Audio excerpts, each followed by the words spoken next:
Hello, welcome to Sneaker's Corner, and I'm here to solve a few mysteries. Number one, why does the Quran refer to Muhammad as the last prophet? Why does it refer to the seal of the prophets and refer to messengers quite a lot? The other mystery I want to figure out is the Mesopotamian connection with Muhammad and the Quran, and the Syriac connection. I also want to look at where the Quran gets its style from, or lack of style maybe, might be a better way of putting it. Also, why was it considered normal for someone in Muhammad's time to claim to be a prophet? In fact, there were a number of people who claimed to be a prophet in Muhammad's time. So what was the cultural background at that time that would explain that?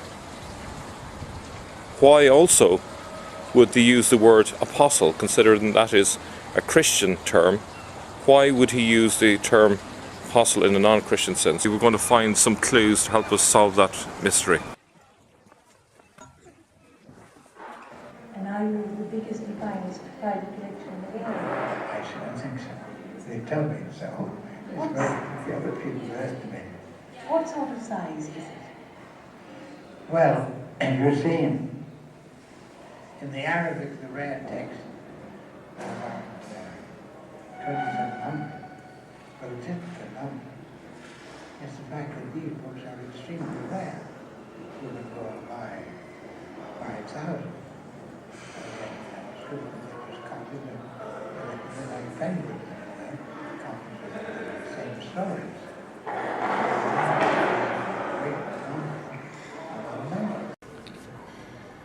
So here we have some Ottoman Qurans. So these are codices from 600 AD. The first one is one that contains the Pauline epistles and John's Gospel. The second one contains the Acts of the Apostles and John's Gospel. And this one here contains the Psalter and Matthew's Gospel. And as you can see, they're in very good condition. This map gives us an indication of where Manichaeism started and how it spread. And notice where it began is also very close to where Islam began. So this first fragment here is a homily from the year 400 AD. This is from the Triumph of the Kingdom of Light, Sermon on the Great War, from the Manichaean homilies, and it's in Coptic from 400 AD.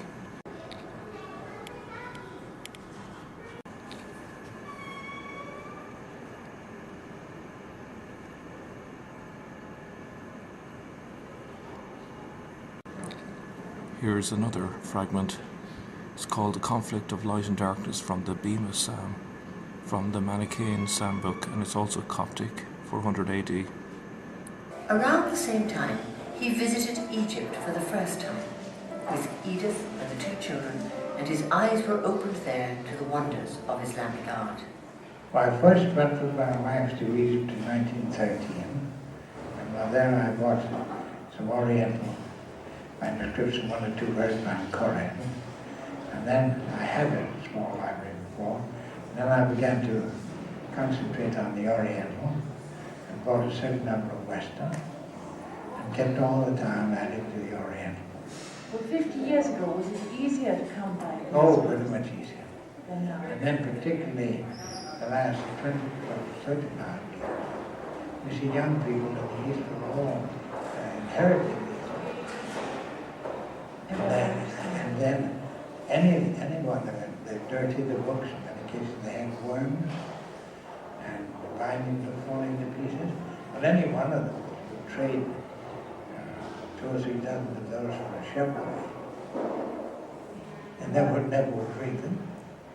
And we were able to buy from these libraries the rarest books of many. I had a man looking for me, first Professor Yahuda had a great many rare books, and I bought a great many from him, and I had my own organization. Over the years, Beatty spent many winters in Egypt, and there he acquired some of the most historically significant items in his entire collection. including the earliest book of St. Paul's letters in existence, dating from the 3rd century. So welcome everyone. Really excited today to have two of our regular guests in one show. We have Murad, a familiar voice on our channel, and we also have Bala, who's back again to talk to us about the foundations of Islam. So welcome to you both. Yesterday I had the pleasure of going to the Chester Beatty Library to investigate ancient documents as a kind of a starter to what we're talking about today. Don't want to give too much away at this point, but Murad, could you talk to us for a couple of moments about the connection between Mesopotamia and the origins of Islam, because this is going to be key to our overall picture today. Yes, hello, and thank you for having me again. And it's great to be with Bala. This is like the dream team. Mesopotamia, actually, we have the only first reference to the Muslims being part of a geography is in Iraq. It's in the Chronicle of 741, and it says that the Muslims they worshipped in the place which Father Abraham says that he built his house there with Ishmael, and it's between the place of Ur and it's the desert between Ur and Qara. And Robert Hoyland he says that Qara is something other than Qar. I don't know why, but it's very clear that Qara is close to the Qar. The is like of the or something. This is the Arabic, so it's Qar. So this makes a lot of sense. And actually, you have also the Chinese Chronicle. I think it's the official Tang history. It says that the country of the Arabs, it came out of Persia, and it was talking about Iraq still. And you have a lot of things like the Battle of the Camel. It was in Al-Hira. We do not have a reference actually in the Sunni, but we have in the Shia that it was in Al-Hira, and lots of the milieu of the Shia was in Al-Hira, and this is Iraq. So you see, if they were up in Petra or in Saudi Arabia, still you are talking about something very illogical. If I want to have a fight with someone and he is in the same place, we might meet at the same place to fight. Why would we go and travel all this way and traveling parallel? Well, this is crazy. But if you are here in car and the opposing side come in an opposite direction in a very short distance, then it makes more sense. It makes more sense that these people were in Iraq. So what document do we have to connect Mecca, Saudi Arabia with the first Muslims? We do not have. And this is not an argument from silence, it's an argument from opposing, contradictory evidence that these people were here in Iraq. And you see in the Chronicle 741, it is a bit late, but it seems like the guy who is writing is not naive. He is giving details, which means he knows what he's talking about. So I think Mecca was at some point at least in Iraq. Yeah, thank you. So just to give us a sort of geographical idea, the way I was thinking about this, the whole area that's of interest to us creates a massive geographical fez, you know, the Egyptian hat. So if you imagine if you go from the west in Aila and Petra across east to Tema and then on to Basra, that forms the bottom of the fez. Then if we sort of head mostly northwards, you have Khuzestan, Baghdad, Ur, Tisiphon, Nisibis. And then if we go west from the north, you have Palmyra, you have Damascus, and then heading south again, Jerusalem and Petra. So all of the key areas is within that giant, I suppose you call it a parallelogram. Or quadrangle. What? I'm not sure. Quadrangle, yeah. Yeah, quadrangle. So basically everything of significance is in that area. So that's a little bit of a background. So we're going to make the case today, everyone, that Manichaeism and the founder of Manichaeism, Mani, has had a huge impact on the foundations of Islam. So Bala is going to talk to us first of all about the life of Mani and early Sasanian history. So hand it Yes. over to you. Thanks, Mel. Thanks for having me here. Hello to Murad, and hello to all our listeners. And thank you for your continued support. Here, we are going to talk about a very less known figure.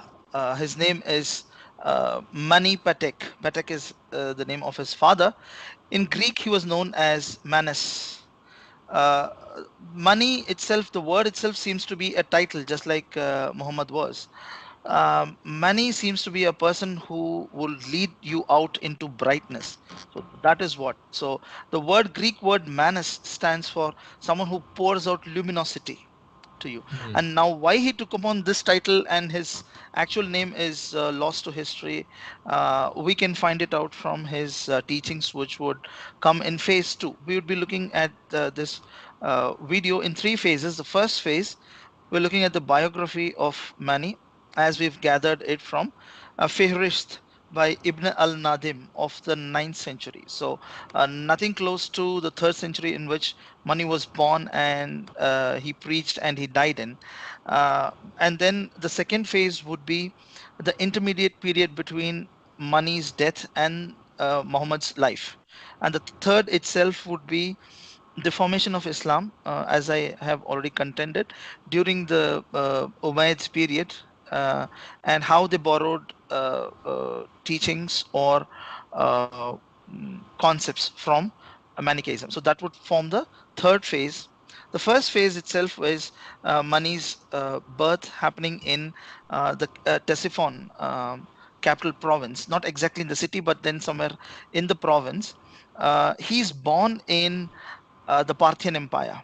He is born in the Parthian Empire, and he belongs to one of the prestigious families of the 14 big families of the Sasanian period, in which there were 7 Parthic families and 7 Phallo families.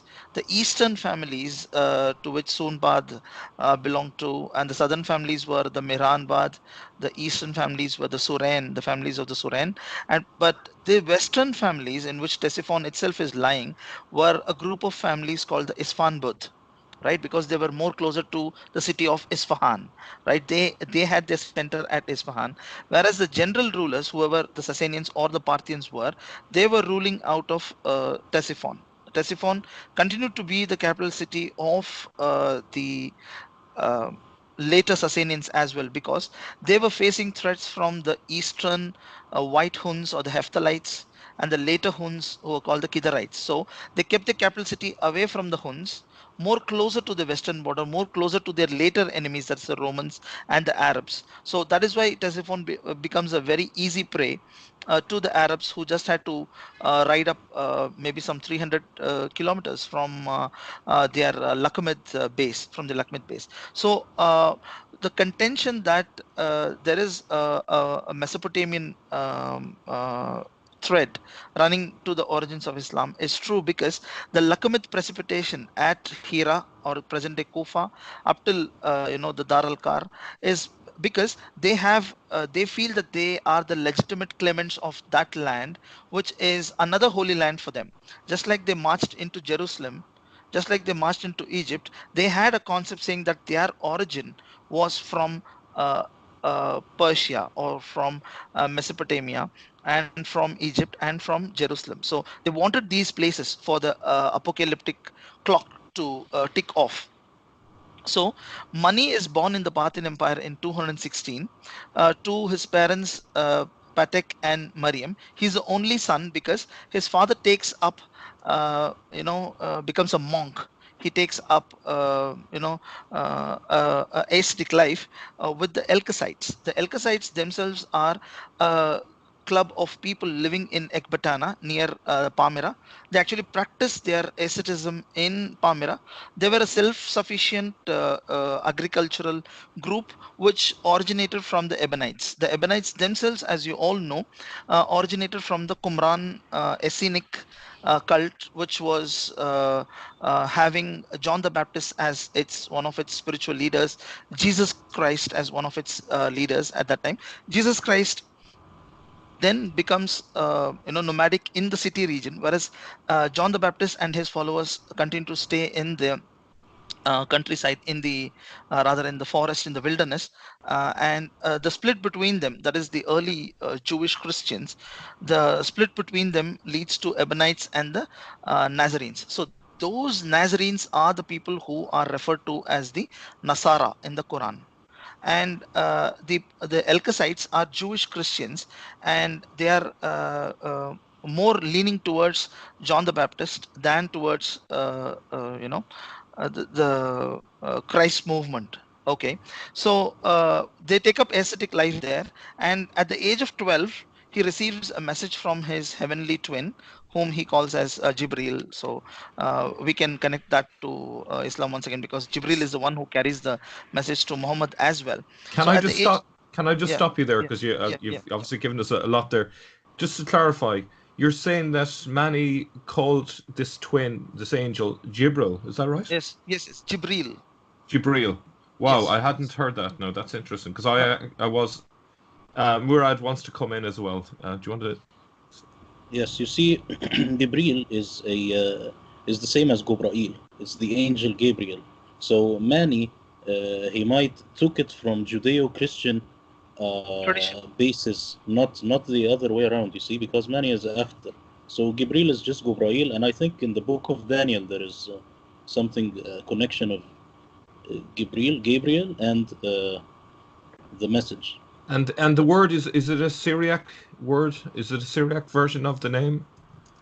Or Gabriel, Yes, it, yes, yes. Because Mani writes 7 works. We're going to look at his books, 7 books that he writes. Only one is from Persian book, Persian language, Middle Persian. All the other 6 books are in Syriac. So that explains to you the Syro-Aramaic origins of the Quran as well. yeah. Because we have already discussed that a lot of these apocryphal stories about Christ or John the Baptist, which have come into the Quran, have come through Manichaeism. So it's And 200. yeah, just on this, it is really important point. The Manichaeans were central in preserving these works as well.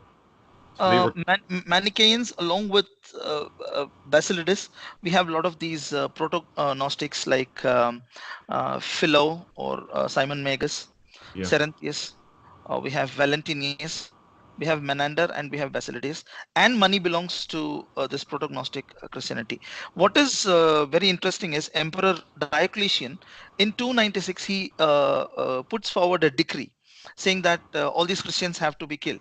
Now he includes Manichaeans as well into it. So Manichaeans were, for all practical purposes, for all the non-Christians, were treated as Christians. So you have to look at them as uh, heterodox Christians or Christian heretics, Gnostic Christians, Yeah. proto-Gnostics actually. So it's 228 AD, and Mani receives the first revelation during his ascetic practices at Palmyra from his twin, called from Jibril. And the next revelation he receives at the age of 24. The number 12 is becoming very critical here. We'll see why, because Mani also had 12 apostles, like Jesus had 12 apostles. So in 240 AD, he starts proclaiming his sect.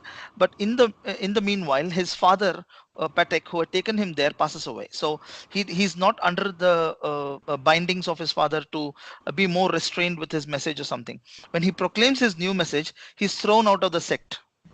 The voice guides him, it asks him to go east. So he comes to Sakastan. Sakastan is nothing but the land of the Shakas. That is the western part of India, which is today in Pakistan. And he reaches there and he learns a lot about Krishna and Buddha, right?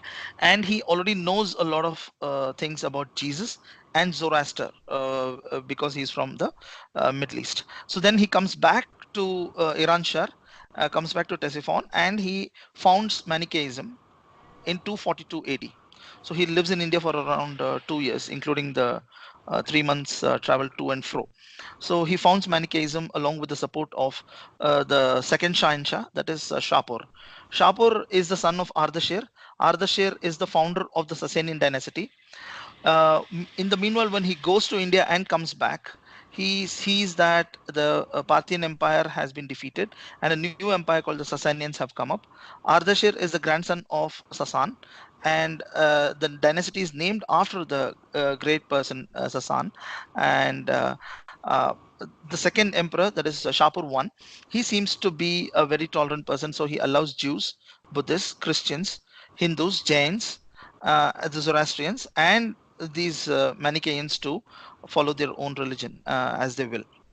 Now, Mani becomes a very close friend to Shabur I because he writes a good eulogical text called the Shabur's Gan. That is written in the Middle Persian so that the king can understand it. All his other books, including the Book of the Giants, which we'll be referring to, the Book of the Giants refers to giants as in not in stature, but in the great prophets before him. So he mentions El Kasai, he mentions John the Baptist, he mentions a few apostles of Jesus and Jesus himself, and then he mentions Buddha, Krishna, and Zoroaster to give a more syncretic, a more cosmopolitan kind of gospel.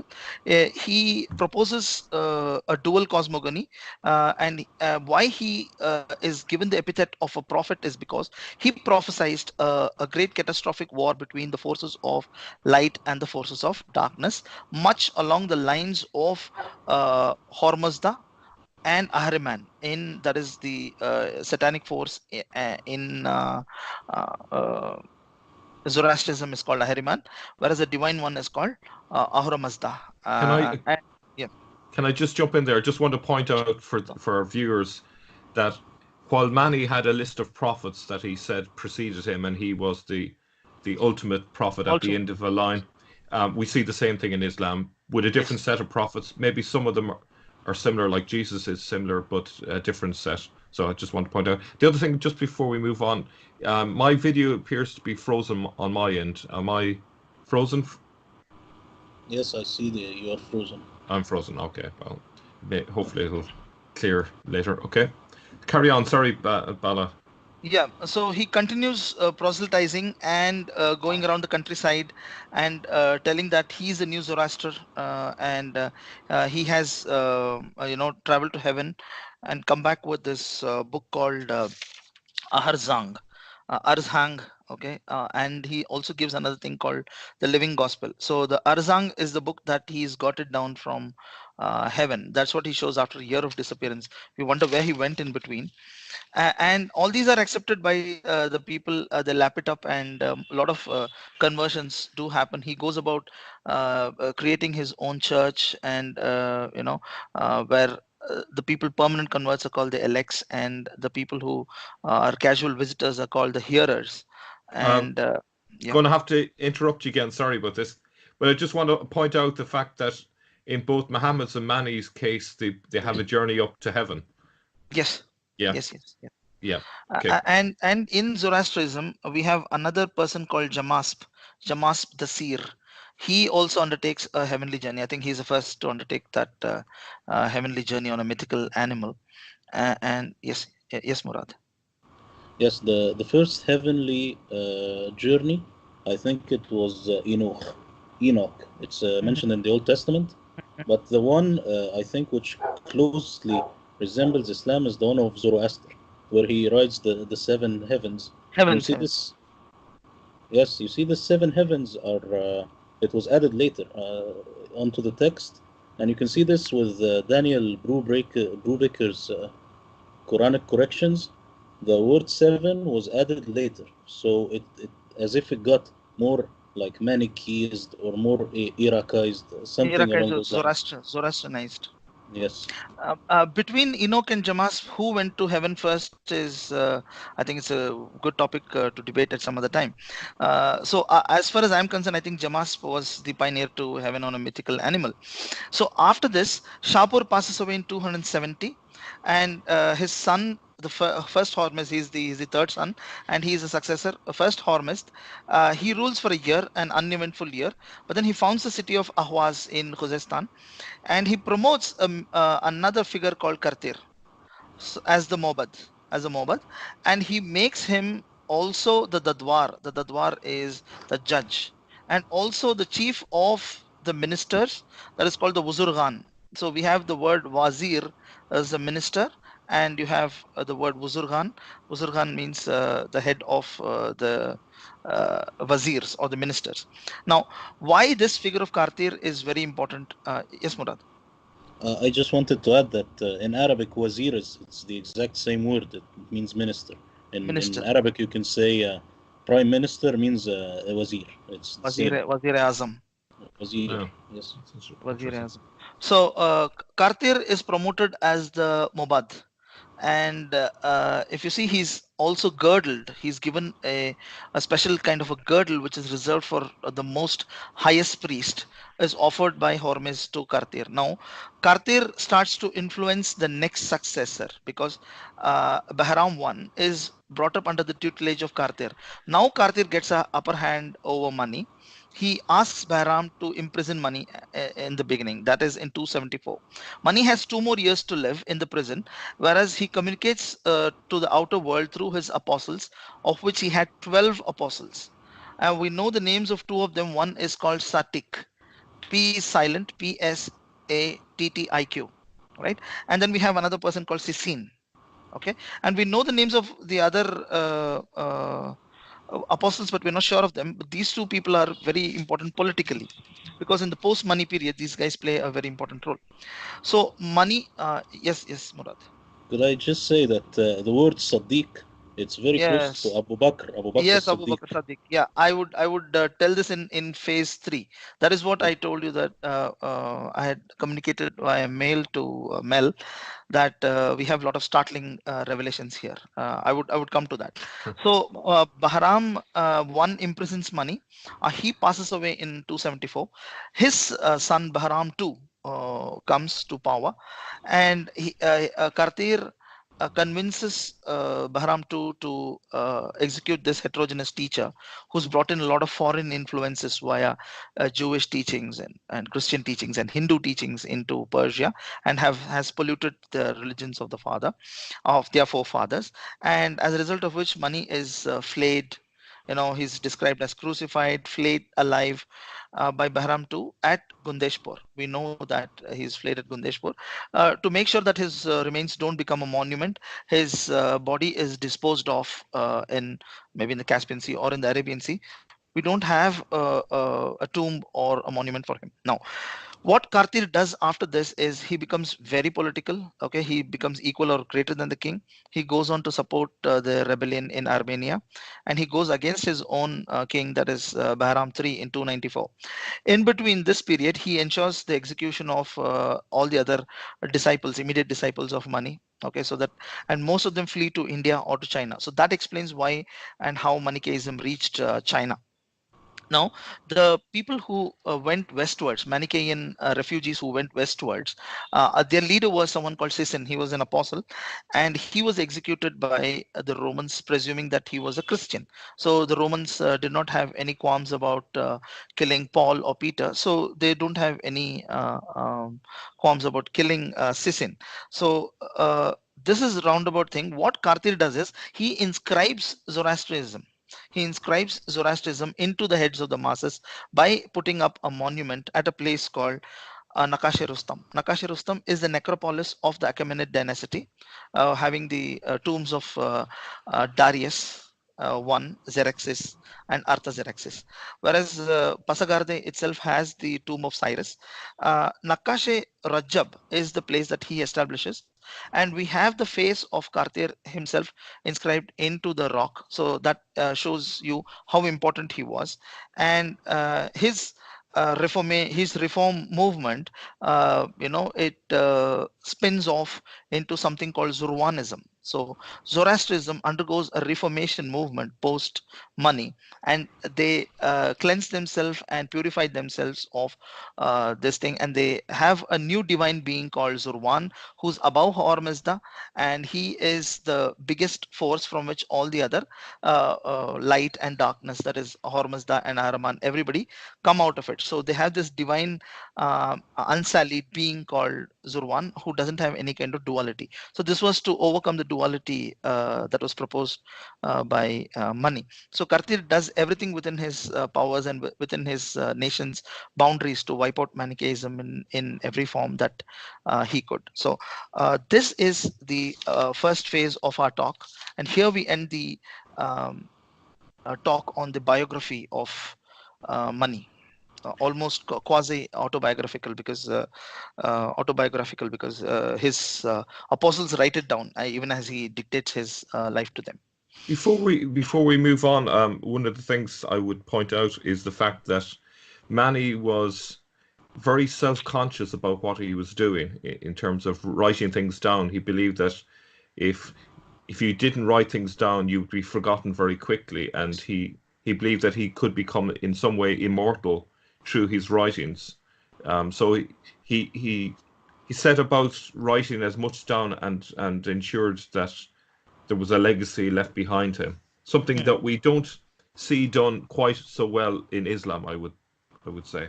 No, what we can do here is, if we analyze his biography, whatever we spoke for the last 20 minutes, he was born as a worshipper of Marduk. Marduk was the primary god which was worshipped in the Akkadian Empire under Nebuchadnezzar. It was a Babylonian god who had these pyramid-like temples called the ziggurats. So we can understand that Mani is the last connecting figure between the early antiquity and the late antiquity. So he comes here in between and stands like a giant, connecting Gnostic Christianity with Zoroastrianism. I think the Eastern Church Nestorians were very much influenced by his method of going about their daily activities. We'll see how the church, Manichaean church itself, was arranged, right? Murad wanted to come in. I just wanted to say one of the important things about the figure of Mani is that he claimed to be the Paraclete, which is the comforter, and he also happened to claim to be the seal of the prophets. So this is the idea that maybe got connected to Islam later. But you see, the comforter, as we discussed, maybe it's the Holy Spirit. It's not just a figure. And you have in the biography of Ibn Ishaq, you have some confusion about this, whether it was a paraclete or not. So and it has to do with the translation and with the manuscripts and stuff. So there is a lot of studies in this part. So you see this. Okay, now we move on to the period. I was about to mention the Paraclete and the Comforter in Muhammad's the last phase of this talk. Last phase, okay. The second phase of this talk is we are going to look at the time in between Mani and Muhammad, right? So let's look at the Christian reaction to Manichaeism and what he proposed. We don't have very bright accounts of Mani. We have one account from Syncretist of Constantinople in the 5th century. So he runs down Mani and he calls him some kind of miracle maker or a charlatan, And you have Ambrose was fighting against Father Ambrose was fighting against Arianism. He also took it upon himself to fight out Manichaeism as well. Now, Jerome refers to a fight of Archelaus called the Disputation of Archelaus, and what he does is he shows that Mani loses the debate, right? So these are the accounts that is given by the late Christians by the 5th century. Now, we have in between the tall figure of Saint Augustine. He lives between 354 and 430. For a good period till 400 or 397 at least, he was a Manichaean, and he was not a hearer but a elect, and he was in a very high position in the Manichaean church. Now, in one of these open disputations and contests that they had, we must remember that world, or the Western world, turned Christian in 323 with the conversion of Constantinople. Now, the time between 276 and 320, the Manichaeans, for all practical reasons, were treated to be another type of Christians by the non-Christians.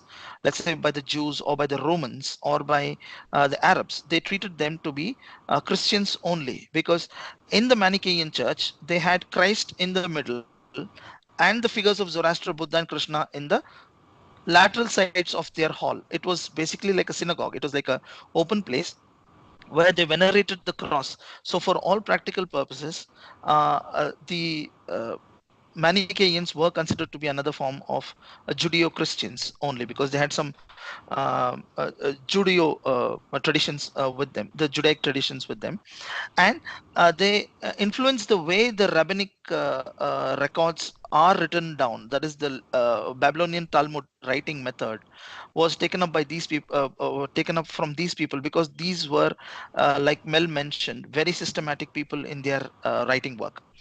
So that was about the Christian reaction to them and the Judaic reaction to them. Augustine's conversion seems to be a very important lynch point. Now, if you look at the time period between Jesus is 30 AD, Muhammad is 630 AD, right in the middle of it, in 300s, you have money. So money is the midpoint between Jesus and Muhammad. Okay, and the impact of that he had from Christianity, or the impact he had on Islam, cannot be overlooked at all. Now, after the 5th or the 6th century, we have the more orthodox Christian imperial church chasing out or executing money, Manichae's followers, and the Cologne Codex of the Manichaeans, or the one that you have nearby to your place at your library, is all derived from the 4th century and the 5th century. Now, the great writers of this period are not known to us, because Manichaeism, all these books are all incomplete. These palm scripts are all burnt. Right, even Diocletian orders all these horrendous writings to be burnt, and even the later, as later as Theodosius, who had the Council of Constantinople in 551. Even then, there is one of the decrees in the ecumenical councils against Manichaeans, calling for the destruction of their books. So, following these several decrees, most of the literature of Manichaeans has been lost to us. The biggest source of his life is from Ibn al-Nadim, as I told you, from the 9th century. That's the biography. And his works and the derivatives from his works are from disputationist books, which are arguing against Manichaeism. So you can collect points of Manichaeism from these books of someone like Father Jerome, who compiles the disputations of Archelaus. Can So, I yeah. can I just jump in? Yeah. A lot of the patristic writers give the impression of Manichaeans as insane heretics, and they base that on the idea that they're not only that the teachings were mad, but also they kind of do a kind of a wordplay with mania. They connect it to the Greek participle manes, which means like raving. Yeah. And what's interesting is, at the time of Muhammad, he's accused of being a mad prophet. For example, Surah 37:37. I've just quoted here very quickly. Nay, but he whom you call a mad poet has brought the truth, and he confirms the truth of what the earlier of God's message bearers have taught. So there's a kind of like, in the context of what we're talking about, there's a kind of a hint that it's not just they're saying that Muhammad is a mad prophet or a mad poet, but there's a hint of that he's a Manichaean, or influenced perhaps by Manichaeism. Just throw that out there, yeah. Yes, I just want to comment before you go on about Muhammad being mad. The word is magnoon. He said, وَمَا صَحِبْكُمْ بِمَجْنُونَ. And magnoon, if you look at the root, it comes from jinn. So it's like someone who is being possessed by a jinn, not someone who is mad. So maybe this is not very close. And about Manichaeism, you have, of course, we know about them from, like Bala said, from Father Jerome and stuff. But this is the same case with the Ebionites and and the people who had the Gospel of the Hebrews and stuff, we still don't know anything about these people, their writings, but we just know from these sources which are disputing them, like the Abionites and other heretical sects, Christian sects. Yeah, it's obviously, yeah, we do have to take into account that these are biased impressions of this sect. Obviously, yeah, that's Right. true. So we see that the Zoroastrians come up with Zurvanism.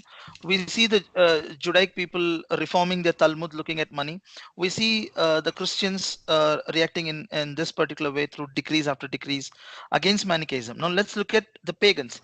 The most important among the pagans are the people from Yemen. I think Murad is taking note, because the people, the third people of the book that is mentioned in the Quran is the Sabians.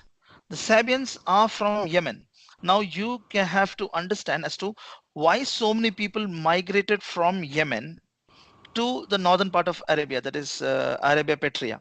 Why did so many people come up there is because the establishment of the Himmerite kingdom, which is a Jewish kingdom in Yemen, which did not tolerate pagan practices. So the pagans had no choice but to come up and work for the Ghassanids and the Lakamids. Okay, and now these people go on to become the Yemeni in the case and the Yemeni polarization, as I told you later.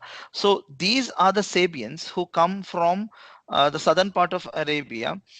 They are taken into the Manichaean fold in the Lakamids. They primarily work for the Lakamids, and they are the Tayye, the Tayye, Fantastic. I was going to make that right? point. Yeah, So this is the connection, excellent, and brilliant point. they are against the Himyarites. The Himyarites are a very intelligent kingdom who build up the greatest dam of the ancient world, that is the Marib Dam, which breaks up. That is mentioned in the Quran, the flooding of the dam, and that dam is built up by the Himyarites. The Himyarites, not to take away anything from them, they were very good navigators. They were very good builders. They were very good water conservators. They had a wonderful water harvesting program, better than what was in Petra, what was run by the Umayyad clan. As I told you in the last time, the Umayyads were into water conservation. So, but when we look at these Sabians, I'll just make one remark, Murad. So the Sabians have been clearly argued, and even in Tom Holland's book, he has said that it has been argued that these are the third people of the book, and they were some kind of a quasi Manichaean or completely semi Manichaean in nature. Yes, Murad. I think there is a little bit of confusion about the Sabians. Yeah. What you're saying is a hypothesis, but Yes. you Yes. see in the Quran it says as-sabi'a, and sabi'a, if you look, you will find in Iraq as-sabi'a al-manda'iyya, which means the Mandaeans. It's in English. Mandian. Mandian. It's not Sabians. In English, it's Mandaeans. These people were mainly in Mesopotamia, and these in the Quranic manuscripts you have that this as-sabi'a is being added later in one manuscript. So it's also added in a grammatical error. It says as-sabi'un, it should be as-sabi'in. So this is part of getting the Quran maybe more Iraqized. So I think it has nothing to do with people of Saba, which is Yemen, and the Sabian script. I think it has nothing to do with it. It's Iraqi, it's the Mandaeans, and these people were the followers of John the Baptist. They said this is the last prophet. These are Yes. different people. Yes. See? But the Mandian connection, I would go with the Mandian connection, because if you see, John the Baptist is the last second prophet in Manichaeism as well. Mm. Because the Elkasites, the guide called Elkasai, he lived during 150 AD. Now, from that sect emerges Patek and his son Mani. Now, the Mandian connection with the Manichaeism is the Mandians separated themselves from the Manichaeans during the era of persecution. They said that we don't have anything to do with these Manichaeans. Let us live our life on our own will.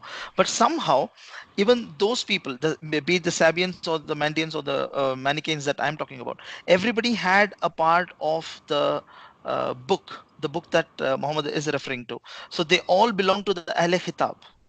They all had a possession of this book. So if we clutch all those Arabian tribes who were non-Zoroastrian and non-Christian, and possessing the book, we can call them Manichaean or Mandean. Because a gap of 50 years or 60 years is too small.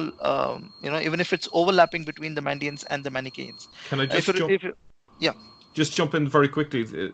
I think the key point in Manichaeism is the idea that your book gave you authority from God, yes. and it's part and parcel of being a prophet. You needed a book.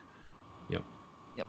And Prophet Muhammad tells his followers that if and when you're in doubt with my word, you are supposed to refer to the people of the book. And the people of the book are only three: the Jews, the Christians, and the Sabians. Because the Manichaean base of Babylon was too far from the area from which Muhammad was operating, right? So I think that is why Muhammad, tells them you can refer even to their book as well. Yes, Murad. I think when the Quran is referencing the book, I think it's very clear that it's just referencing the Bible. So it says, if you are in doubt in what we gave you, ask the people before you. Hmm. And yes, if you ask the people before, they Manichaeans say are before same. them. Yes, but I mean the book. What is the book? Is it just the Bible, No, it or is is not it a. No, no. They are very clear as to what the book was. They know that the Tawrat, the Ziburat, the Injil, all these things constitute the book together. They this is have the yeah, they have an this is the understanding that Bible? but what Money mentioned, Money also has references from it. If you look at the Living Gospel of Money, we have a book by Duncan Greenless. It's called the Gospel of Money. It is completely from the Gospel of Peter, the Gospel of Thomas. They have the Gospel of Thomas in them, and they have the apocryphal Pseudo Matthew, as late as the 5th century in their book. We refer to Jesus's infant childhood stories that are there in the Quran, in which the infant Jesus makes the clay birds, makes them fly. He asks all these apocryphal stories are from the Kitab. The Kitab is not the Bible. It's not the Torah of the Jews. It is from the Sabians, and the Sabians are none other than the Manichaeans. That's a good point. Yeah, actually, Manichaeans were the repository of all the non-canonical Bible chapters. Bible New Testament has only 22, but actually there are 46. The remaining 24 were owned, were edited, were compiled, were conserved by the Manichaeans. By losing the Manichaeans in the 14th century forever, we have lost a lot of literature to history. Yes, But Murad. what I'm asking is, do you Yeah. have any evidence that all these books were compiled into one book? Because when the Quran says Ahl al-Kitab, it's one book, so it looks very clear that it's referring to the only book which is known, which is One the book. Bible, all the New Testament only. No, but This is what we are talking about. the Bible itself, in its present format, was compiled in 380 in the Second Ecumenical Council, not in the Council of Nicaea. The Bible that we have today is a post-Nicene product, right?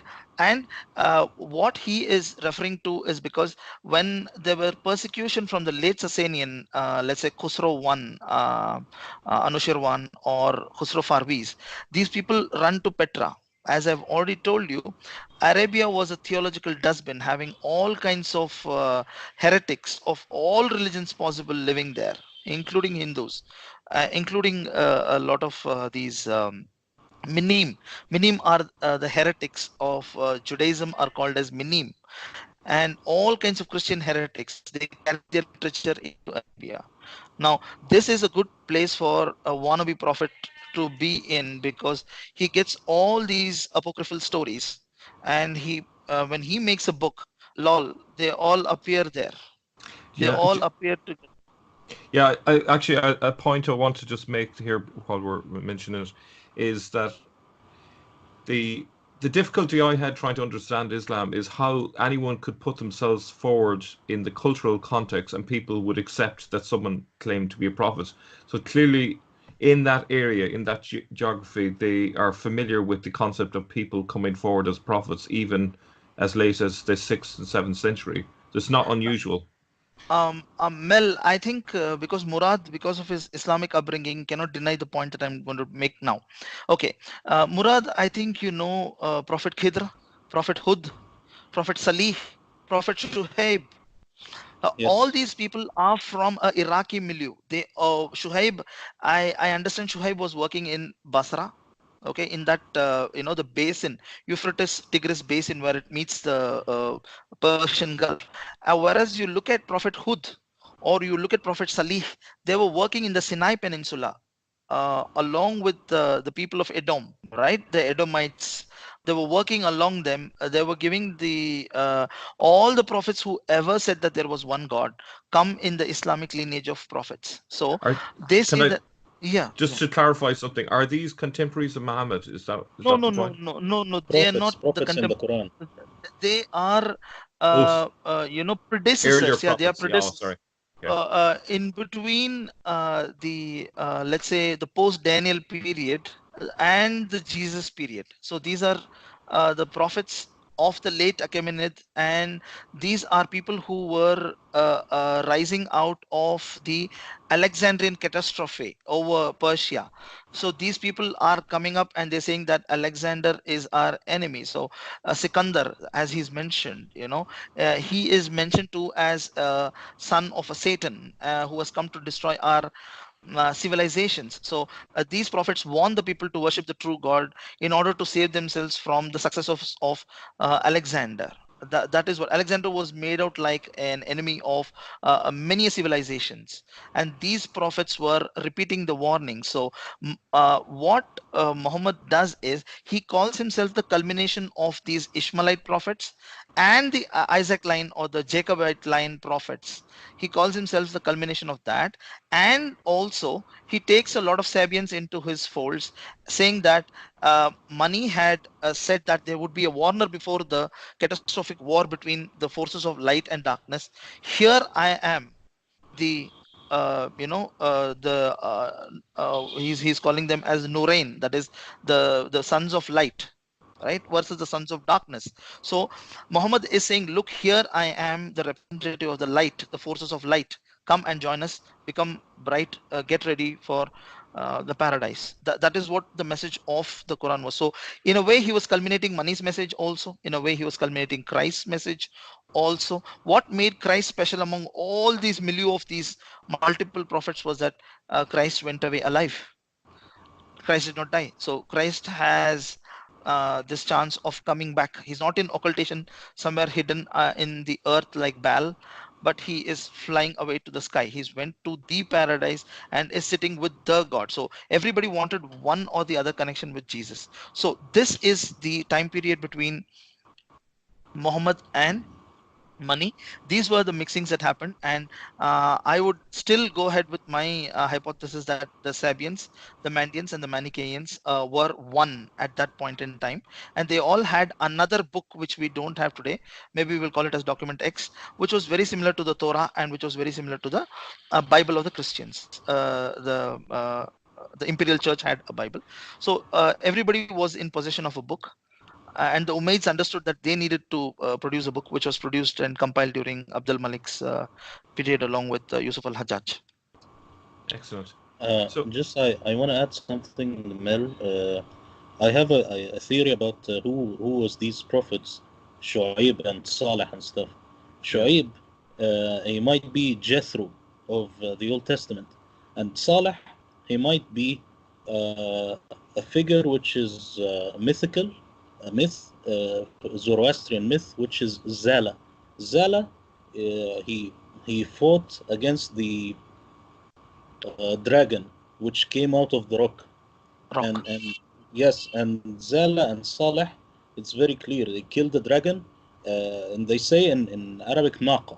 Naqa is like the camel, but if you look at it in a manuscript, it could just mean Naga. Naga, it could mean the dragon. So Saleh, it might be just like a Zoroastrian myth, and it wow. got reproduced. And the stuff of Saleh, they say in Saudi Arabia, it's in somewhere called Al Ula, and Al Ula is very near Petra. And you see these rocks that they thought that dragons came out of the rocks and stuff. And the idea comes from like the people of Lot, that they became pillars of salt and stuff.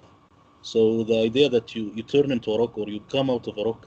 So So you see, you have like multiple theories in the Quran. Who are these people? So I'm just putting this on the table. You see. Excellent. Mel, I'd like to come in here. Actually, what happens Yeah. is we must remember that Zoroaster may have been a contemporary of Moses in 1300 BC or 1200 BC, a late contemporary of Moses or someone like Krishna in India. Now, what happens is uh, in between Zoroaster and Mani, there were a lot of Zoroastrian preachers as well, and Jamasp the seer, who undertakes the heavenly journey, or like what Murad is saying now, we have Saleh or we have Shuhaib working in the Tigris Euphrates basin. They have a Zoroastrian lineage and a biblical lineage. So these people are somewhere in between, and there were a lot of preachers in between Afghanistan and Iraq, for which every Sufi preacher who converted every Zoroastrian back to Islam was preaching on the lines of those ancient preachers whose names we have lost to history. I would try my level best to come up with their names when we do Zoroastrian influence on Islam. But then the proselytizing included a mixed match of Zoroastrian teachings as well as Muhammad's teachings, or what constituted the Sufi teachings, and that is how they converted the whole Iran to Islam. You should remember that Zoroastrianism became a minority for the first time in Iran only in the 10th century. So Okay. we have 300 years in between the Islamic invasion, political invasion, and the complete conversion of Iran to Islam. There is around 600 years in between, but they become a minority if that is a break point in the 10th century only. Now Excellent. that brings us to the end of the second phase of the talk. Yeah. Now we can move on to the third phase of the talk, in which we can see the influence of Prophet Mani and his disciples who made the codices, especially the Cologne Codex, and the way in which it is written.